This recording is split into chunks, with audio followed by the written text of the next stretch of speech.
The High Country Hop 2025 Technical Symposium took place in Beechworth in the Victorian High Country on March the 21st.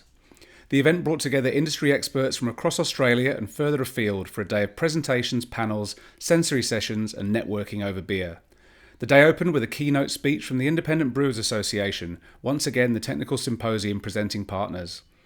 IBA CEO Kylie Lethbridge, Head of Industry Development Sabrina Kunz, and Chair Evan Craney from Bright Brewery presented some eye-opening new stats on the state of the industry, as well as highlighting opportunities presented by the 2025 federal election. You can listen to their insightful keynote speech now. Welcome, everyone. I'm Kylie, the CEO of the Independent Brewers Association. With me is Sabrina Kunz, our Head of Industry Development, and our Chair, Evan Craney, who's also the National Sales Manager and Brand Ambassador for Bright Brewery. So we are super happy to be here. My fourth symposium and festival, and it's safe to say that it's one of my favourite. I love it. I think I've said 3 times already today that it inspires me. Every single one that I've been to, what I hear, what I am a part of, inspires me because it's at a very pitched at a certain level of really grassroots beer industry getting together and having a good time, and so I appreciate that. And I appreciate Ben for each year sticking his neck out to put this on for all of us, really, and look forward to catching up with everybody throughout the day.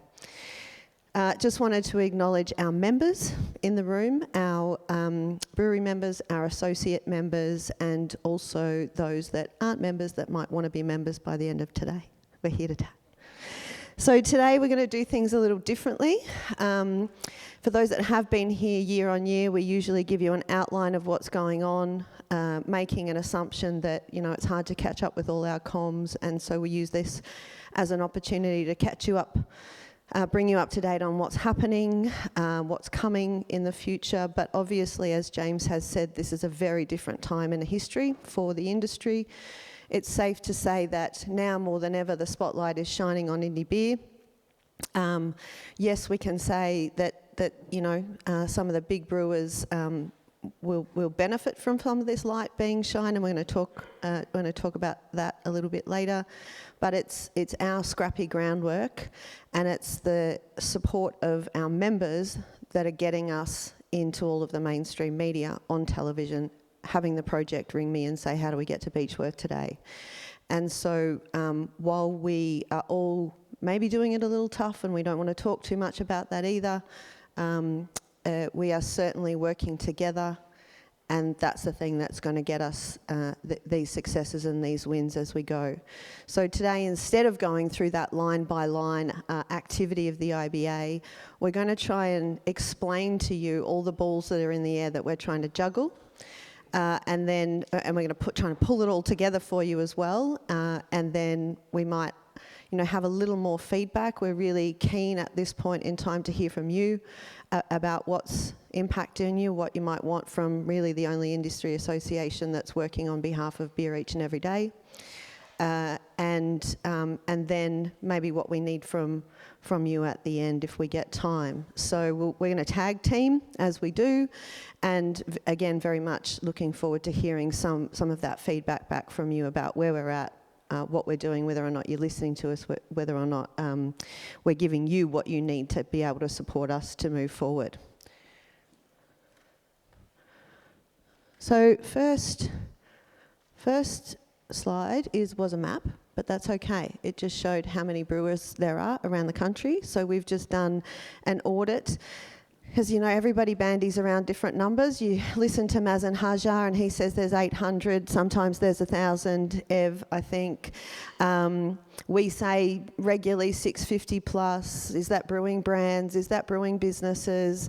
And so the team has done some work on actually trying to rationalise that. So now we say 675 plus, because there's one new every day. We've got 15 or so breweries and planning members as well, so more coming along, and those that we just aren't on our radar. And it's at the minute there's about 364 of those that are our members. So we're hoping again that grows over time, because again, working together at the minute is super important. One of the things that you'll have seen in all the media that James mentioned is data and facts, and some new information that we've been able to ascertain. One, again, by being a little bit scrappy, and two, by the generous contribution of our associate members, many of which are in the room today. So the new economic impact analysis that we did asked a whole bunch of questions of brewers. As you know, for the brewers in the room and the owners in the room, very challenging to get information out of you buggers. So it took us a really long time, but the key point here is that in 2021, not long after I first started, I did some analysis which said that the impact of our part of the industry, our part of the beer industry, was worth 1.93 billion to the economy nationally. That was surprising at the time. Not surprising probably that it's now 3.53 billion 4 years later.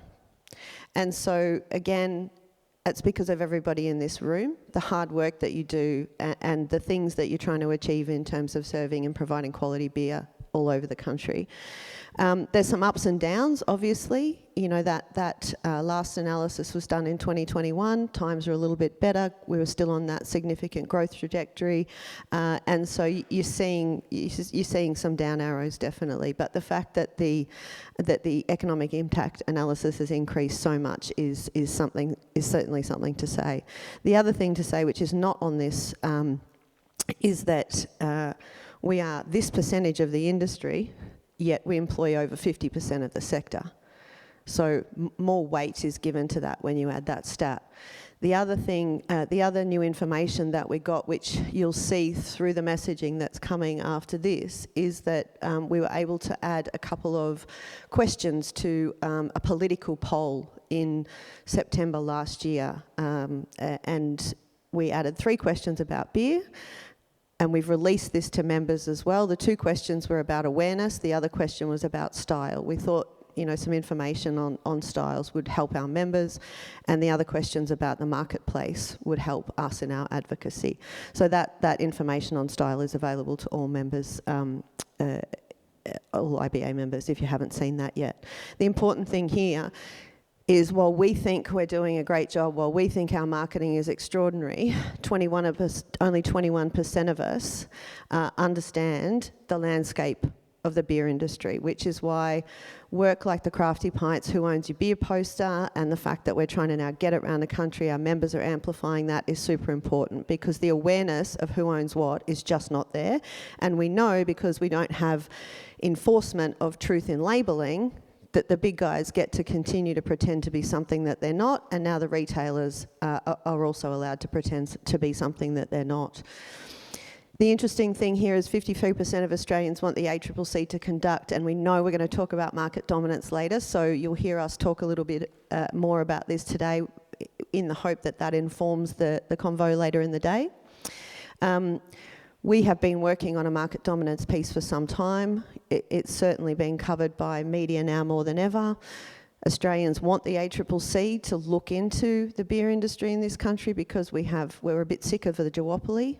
You know, the Supermarkets Inquiry illustrated that Australians are a bit sick of this, and so we're hoping to ride that wave in regard to beer. And Australians don't know, they're certainly more aware of it now, but they didn't know that their beer tax goes up twice a year. They certainly don't know that we've just experienced the 84th increase since 1983. And so again, awareness is low, which is why you've seen us. And when Sabrina gets up and connects all the dots in this funky map later, that we're talking a lot about this. And so I think I've said it 1,000 times. I probably need to say it 3,000 times to continue to get it through. But again, the message is being heard. The important stat there is the one at the bottom. We're coming into an election. We're waiting for a budget now to be handed down on the 25th of March. We're hoping that will say good things for us. But if not, we're in war planning mode for when the election is called, because 60% of soft voters, those that are yet undecided, and this was, remember, in September last year, so a lot of water under the bridge between then and now, think that beer is an issue. And so again, it's why we won't stop. We won't stop asking you to keep going, because we've got a little long run between now and an election in May. So again, data. We've also just had a little windfall in the last couple of days where we've had some data dropped in our lap that we would never be able to pay for. And it's given us some scary information about market share, which is that it's way above 83%. Between the supermarkets and the big brewers, it's probably at 95, 96. So you'll hear us talk a little bit more about that later down the track. Again, better ammo for the ACCC. So this is just some of the work that's going on in that election campaign. We appreciate, again, those that are sharing, using these tiles. We know that your marketing, your advocacy, your efforts are getting traction with your drinkers. And so again, if even all 365 of our brewery members use this message, imagine the amplification. Imagine that then if our associate members started to talk about this and raise awareness again across the country of what these issues are. So now's the time.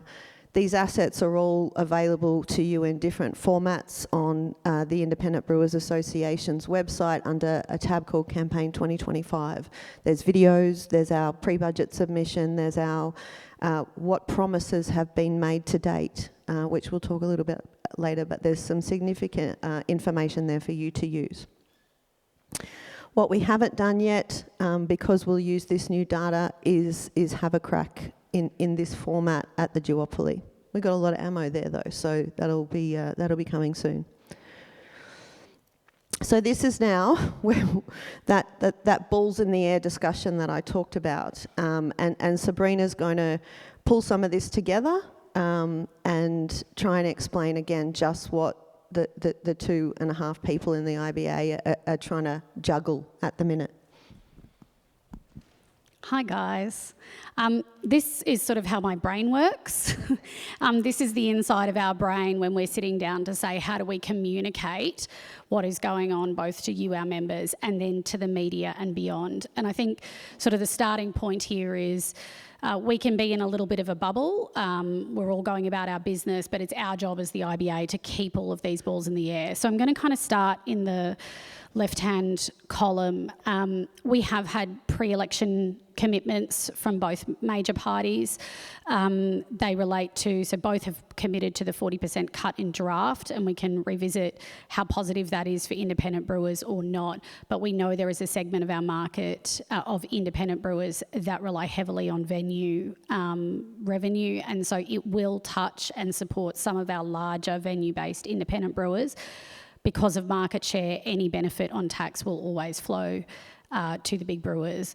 We've also got pre-election commitments from Pauline Hanson and Bob Catter. So we're feeling really good about those. We'll talk about why that matters though, and we'll just give Bob Catter as an example because Kylie's been talking about kind of foot on the floor. Next week is budget week, so budget handed down on Tuesday by the Labor Party. We're hoping that it contains financial commitments above and beyond what has come out so far. But then we will have replies from both the coalition, so the Libs and the Nats. Right now, analysts are projecting that it may be either party has to form a minority government. What that means is they need to go around and get independents to help them form government. So what we're doing is trying to pick off which independents might fall on which side and make sure that they know what our issues are. So Bob Catter was a great example. He has a small independent brewer in his electorate. He pops into the brewery regularly. They met with him. And Bob Catter would likely fall with the coalition. So we need to pick off those independents so that they support the pre-election commitments made so that when someone forms government, we actually get an outcome. So it sounds a little bit like balls in the air, and that's what we're dealing with, which is why Kylie constantly calls us scrappy. We did last year have an excise reform motion that was discussed on the floor of Parliament. It was raised by a National MP. You had members from the National Party speak for excise reform and also members from the Labor Party respond. Interestingly, in amongst the Labor Party responses were some commentary that was quite supportive of independent beer and actually things that needed to change in the taxation regime. So, you know, we've tracked all of those comments really closely, and it's why we were confident that we would get some pre-election commitments this year. Down on the bottom here, there was so I think we submitted to 8 different federal inquiries last year, appeared before a number of them, Kylie, our former chair, and one of those inquiries was the Alcohol and Drug Foundation inquiry into the harm of alcohol and other drugs. And this is from a submission from the Alcohol and Drug Foundation, who have said the organisation recommends that the federal government reform the alcohol taxation regime in Australia by removing the wet and placing wine on the excise system. So that is what we have been advocating for as the IBA. We've been talking about fair reform for taxation. So we are now aligned with the position from most of the health lobbyists with respect to what needs to happen with taxation regime. And so that is really removing boxed wine and focusing on, I like to use the words around alcohol levels, but the board we're focused on fair taxation regime. That's what we're focused on, right, guys? But the winners of a fair alcohol tax regime is going to be low ABV products. And who makes the best low ABV alcohol in the country? We do. Indie brewers, we're one of the largest mid-strength markets in the world. And so if we're setting an excise regime based on alcohol content, beer is going to be the winner on that. So that's sort of where we're focused on taxation. There's a lot going on. Yes, there have been promises around draft cut. There's been the increase in the 50,000 remission threshold committed to by Labor. So we're still going to see where all of that lands next week. And I'll connect that up to the review shortly. On the flip side, we also had an inquiry into food and beverage manufacturing last year, in which a recommendation was made that the House Select Committee establish another inquiry into the alcohol industry. We had another inquiry in relation to competition, in which it was found that there appears to be evidence of high margins in the beer brewing sector, bearing in mind that they're focused on the margins of the 2 foreign-owned breweries. And this would contribute to high costs for consumers and is indicative of excess market power. So what that says to us is that competition inquiry really got it. The federal members that were part of that really got it, and they saw it for what it was. So we've got harm in alcohol saying review tax. We've got federal food and bev saying we need to look at the alcohol industry. We've got the competition inquiry saying we need to do something about this excessive market power. We've had a letter from a crossbench, thanks to a meeting that Ev arranged with local MP here, Helen Haynes. She facilitated a meeting for us in which the crossbench, most of the independent brewers, that's a slip of the tongue, independent MPs committed to writing a letter seeking an ACCC inquiry into the beer industry. And then we've also had the Assistant Competition Minister, Andrew Lee, last year come out and say there's plenty of reasons to look into the beer industry. And last week, since updating this, there's also been the commitment by Labor to take a inquiry and consultation into unfair trade practices for small businesses. So there's lots of talk of we need to look at some things, and then on the tax side there's we need to look at some things, and both major parties, a lot of the politicians are starting to talk about a review. We have no idea what the scope of that review will be. Will it just be focused on tax, like the health advocates want? Will it just be focused on market access and duopoly? We don't know. But right now it's all pointing towards there will be a review of some kind, probably the largest we've seen and most impactful to us for many, many years coming. So that's really huge, and it's part of those big dots, and it's thanks to all of the advocacy. Underneath that, we've kind of got some things that are simmering away, but actually are super impactful to the cost of doing business for all of you breweries. Also in the food and beverage inquiry, there was a recommendation that we should be moving to digitisation and innovation for on-label solutions. thank you. We've been advocating for that for you for a long time, so you don't need to add more space to add more things like energy labelling, or can all be done via a QR code or 2D barcode. So that Food and Bev inquiry has just released that recommendation, and we're going to really lean into that on advocacy for labelling. GS1, their 2D barcodes are now live, so we don't even need to go to an additional space for your QR code. We can link straight through barcodes. And then the third thing that's happened in labelling for us just in the last couple of weeks, thanks to the Prime Minister, is obviously the conversation around Buy Australian Made. We obviously jumped on that really quickly and say Buy Australian Made and owned. And there's a little bit of education that needs to occur in the marketplace. Again, as Kylie pointed out, 21% of Australians do not know that the big brewers make up 83% market share. So part of that is labelling and the conversation around Australian made and owned. So that's a really helpful discourse for us just in the lead up to the election.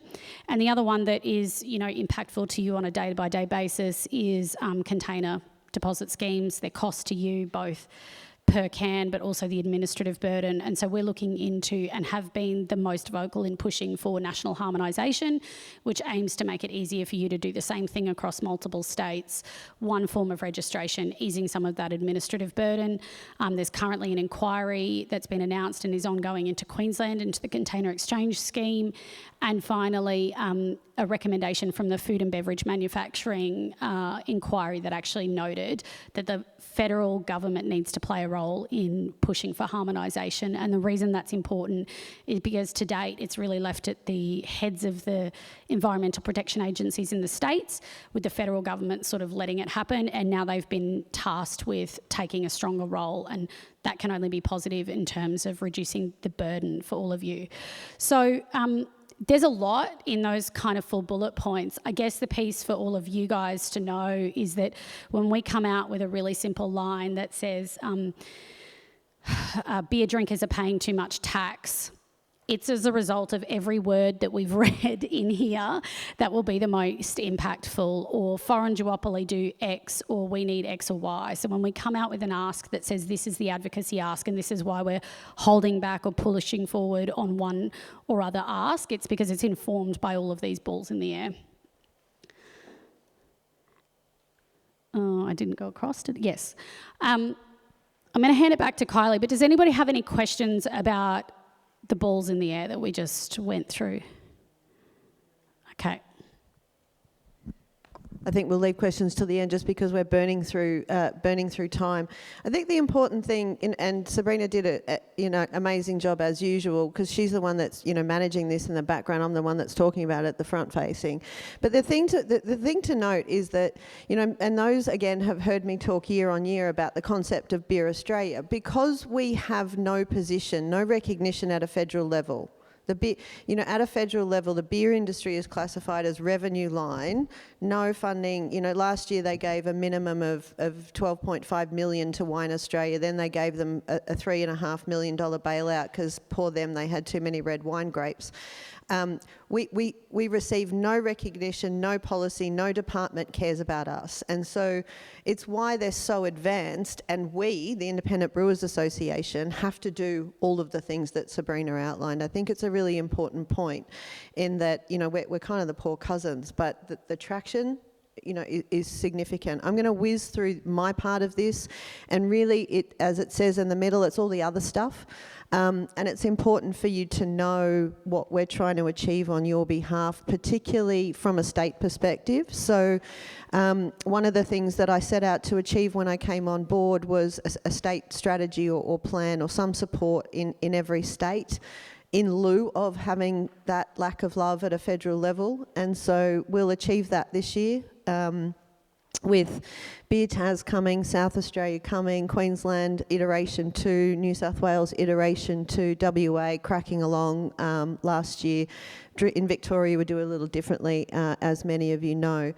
The regulatory space, so aside from the kind of campaign 2025 stuff we talked about, the ongoing issues, we deal with the ATO, we meet with them regularly on your behalf. We're cooking up some resources at the minute, how to not do this, how to not get in trouble, how to make it easy to fill out your excise administration. portal. Fazans, as Sabrina said, labelling is such a big thing. When you know that the Food Standards Australia New Zealand Board reports to a food forum ministers, all health ministers, no industry. So clearly driven by a certain remit, by a certain bent, and so we must make our voice louder in that space. Proactively, we've done a huge amount of work with Fazans in building a relationship. I had the team come over from New Zealand and around the country last year, whizzed them down to the Mornington Peninsula, had them visit Hop Nation, had them hear from Richard Jeffers at Two Bays, and to see the size and scale of our breweries. They were astounded. And to be honest, the relationship has changed. They now have a very different understanding of who we are and some of the implications. And so this last round of labelling, they went and did their own cost analysis to understand the implications of what they were recommending. And I'm absolutely sure that was as a result of the work that us and our members have done over the years. ABAC, you'll all love and know ABAC. Some of you in the room might have even come a cropper with the quasi-regulatory body for alcohol marketing. They put out consultation late last year. We were probably pretty tired. Sabrina drafted it, was pretty feral if you have a read of it. We were a bit cranky. And as a result, we just heard, and this will come out in our comms next week, they've decided no further action. They were trying to be a more formal federal regulatory body. Their boards agreed that that's probably not the way they're going to go, and they're going to continue to work with the state licensing boards to be a quasi-regulatory body. So we took that as a win, and Sabrina got some frustration out, which was great. Container deposit schemes, the federal stuff, we were the only one pushing for national harmonisation, one register, one scheme. That was committed in 2021. We're trying to currently now keep them honest and keep them on to that, because when each state government changes, they decide to have a different opinion. But also, on top of the national focus, we respond to the state scheme review. So we're still waiting on the result of South Australia's amendment bill. We work at the Victorian level, we work at the Queensland level, and we really, it's to better understand it so we can advocate for you, because it's really complex, it really is. And then the responsive, reactive rather than proactive is we get a new bill, we get a new tax in Victoria that's proposed to implement for online ordering that they're trying to sneak under the radar. That's going to have a significant impact for you. We respond to it. We're currently with a new government in Queensland. They've given us for those Queensland members in the room, they realised that the Office of Liquor and Gaming was busting their chops. They realised the AHA has a significant amount of power in Queensland, and that's influenced some decision making around takeaway licences and others that benefit them and not us. So we're having now an open and honest dialogue about all the regulatory burdens for Queenslanders, which is fantastic. So, lots of work going on under the federal stuff, and certainly under the water, the paddling under the water analogy stuff that you don't see. So for the other side of the slide, back to Sabrina. So consumers, for years the IBA has been doing a whole host of work in terms of encouraging consumers to understand how to choose Indie. Obviously, choose Indie, use the Indie seal. The couple of activities that we've got on this year would be, we've partnered, as you heard, likely with the AIBAs. We have been trying to take a lead for our supply chain partners in pulling back on some of the asks. It's not just brewers who have been suffering as a result of the economic environment, and most of the supply chain members are our associate members, and what we hear loud and clear is we get a lot of asks to support a lot of things. And so this year we really thought about what was best for the entire industry, and as a result put a couple of our events on hold and decided to partner with the Australian International Beer Awards rather than running the Indies ourselves. As a result of that, however, we're going to be really able to focus on the consumer side of promoting those winners. So Indie winners, we're cooking that up right now, and we'll be able to share that with you shortly. Ask for Indie Beer is still up, alive, and we use that to promote all of our tasks, all of our activities. You'll see on the next slide the things we wish we could do and what's holding us back. From an events, this year we've got mashups happening in every state. hopefully, and then we're supporting industry events and we'll be attending them as per usual and giving these updates. Resources, most of you will have seen we've got a human resource service there. If you haven't accessed it, 350 plus templates, policies, employment agreements, they're free for you to use as a member. You've got the ability to speak to a human about an HR problem in your business, and that is free to you as a member. We've also just launched a similar program for legal services whereby you get contract reviews at a fixed price so that you can, in these more challenging times, ensure you're protecting your businesses. 100 plus resources on the IBA website. Go take a look. Super valuable. What we wish we could do. If we had all the money, the areas that we would like to focus on are ongoing consumer awareness and promotion, as we talked about. It's linked to, we need people to know that they're not buying indie, so that when we come to election promises and mobilising our consumers, they know who to support. So we're hoping, and we would love to run an Indie Beer Day. We're hoping to redevelop the Ask for Indie Beer website and do more pushes, more partnerships with tourism. We'd really love to have an indie merch store so people can buy stuff that's got the indie seal on it and use that as a catalyst for conversations with their consumers. We'd love to extend our quality program, which has been developed in partnership with Fermentus and Athena. Quality, it's an excellent starting point for breweries that can't afford to have an in-house quality resource. And we really want to do more around supporting sustainability and electricity conversions and all of those things associated with the high costs of brewing. And finally, and probably most importantly, we're looking at ways that we can make the IBA itself financially sustainable into the future, because from everything that we've just told you, we are the entity that is holding all the balls up in the air, and if the IBA isn't there, there could be a big gap in the market. So what we're doing right now is looking at what can we do to support all of you for there to be a sustainable IBA into the future. And I think Prob Ev's got some ideas about things he would like to see us all do. Yeah, guys, so I guess I'm coming from this from a board perspective, less an executive perspective, and one from a brewery side of things. So realistically, we're all very aware of the market conditions we're facing. In all honesty, this is the best position I believe the IBA has been in from a political standpoint through my tenure. I've been on with the board now for 3 years, but even prior to that, we have the ears at the moment. I'm sure all your algorithms are like mine on social media, just keeps popping up, your schooners are going up, mainstream media's grabbing it, we're getting it at news.com, and just all the mainstream media are getting this. It might at times feel as though it's speaking more directly towards the likes of a CUB and a Lion Nathan with the imagery they use when they're talking about the costs going up. But what it is doing is creating awareness. Now, from a board perspective, and what I would like to see from members is we now have a moment in time where we've seen both major political parties are listening. We're getting independents listening to us as well. The IBA is a small team, as Kylie and Sabrina have outlined. It is very difficult to hit all the things that you've seen, the amount of work that's going on. So one of the things that I've really taken on board as a board member and now sitting as chair is that there is power in numbers. What are we, 300 and something plus breweries as members? We've got 675 nationally. These are in every electorate in the country. We are a massive part of the foundations of communities. I'm looking here today, we are in a small regional town.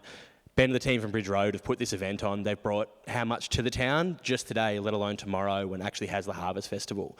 This is a thriving part of the annual events that happen in Beechworth that comes from a small community brewery. Now, if you extrapolate that out, and I know there's not as many events like Hop Harvest annually, but if all of our members were to take action, go to their MPs, make noise, that will generate change. Use the seal. Yeah, there you go. Because that's really what it is. It's awareness growing. But I mean, I did a little bit of work in the background a little while ago just to get a rough concept of, from just our members alone, what our social media presence would be if we all posted directly. Now, obviously a lot of crossover there, but I think there was over 3 million followers just for indie brewers in this country alone on social media. You extrapolate that out, you put that on Facebook, you put that to non-indie members, you take that aboard, you push that out to your consumers, you get your consumers making noise, you get them going to MPs, we will annoy them. We have done a really good job this year of annoying MPs, and it works. They don't always want to hear it, but yet they are forced to. It is part of their deal. And honestly, I've sat down with so many in the past couple of years, they don't have perspective on the industry. That's the challenge that we face. We live and breathe this every day. We know these challenges. But it's amazing when you sit down with people and you explain it to them and their eyes open up, having absolutely no understanding. 90% plus of the market we can't touch. We are dominated by foreign nationals and then by a market duopoly of retailers who are minimising our access. Yet, we're bringing in 3.53 billion annually. We're employing over half the sector. These are amazing numbers, and it shows that what we're doing matters. But what we need to do is make that voice heard. So that's what I'm imploring members today, and not just those in the room. Like, I would ask for you all. We're all friends of this industry. We're all in group chats. We all catch up with other breweries. Speak to your fellow mates. Speak to other owners. Speak to other brewers. Get them involved, because that's what's going to make change here. I go back to BrewCon in 2023. Yep, and Bob Peace, who was the president of the American Brewers Association, made a real note that the change happened with them when they got their members collectively as one to go and fight on Capitol Hill. Now, we don't necessarily have the exact same style here as what they do in America, thankfully, but in reality, this is what we can do. That shows change. So from my perspective, you can take anything away today. It's understand the workload that's happening here. It's amazing. Like, we are batting above our average, which I think is craft beer or independent beer in a nutshell. Every business here does more than their contemporary in major beer with a much smaller team typically. So if we can take that, we can move that through, we can empower ourselves, we can empower our MPs and our consumers to have that conversation, we will see meaningful change.